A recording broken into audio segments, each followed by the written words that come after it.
So in this country, for you to work in Ruto's government, you have to be very crooked and you have to be a crook. So in this video, it will be mostly about that. A guy explaining in details what it entails to be one of Ruto's employees.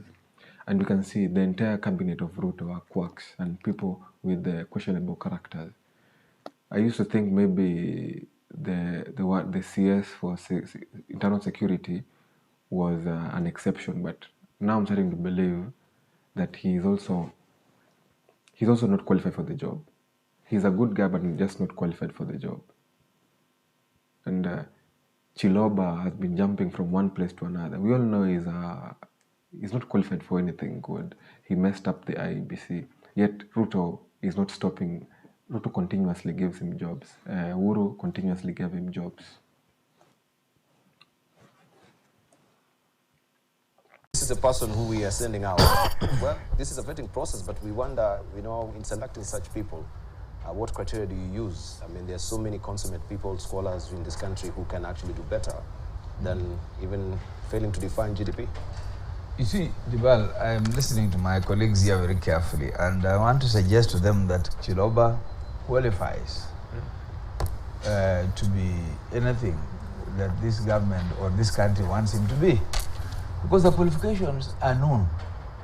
Number one, you have to have a scandal. Yes.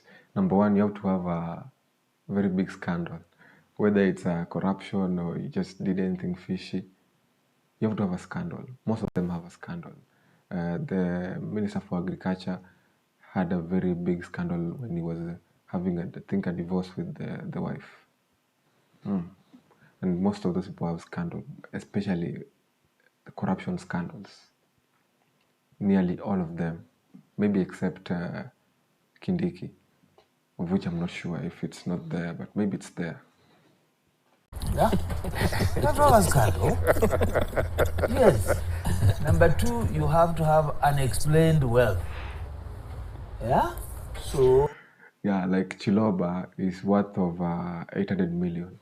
For someone who has purely worked for government, has no business that you can really explain. So we all know most of that money is either bribes or just tenderpreneurship. Oh, I'm looking around here and I'm trying to find out somebody is uncomfortable because he has unexplained wealth. So if you don't have unexplained wealth, you don't have a good scandal, and you don't have to have a track record. For example, this guy of Form 4, all he needs is to say he's a good Christian, he prays. Yeah, you don't have to have a good track record. You probably could have messed up in your previous job, messed up real bad, but they still give you a job since you are Ruto's friend. And he fasts a lot, and maybe that takes him somewhere.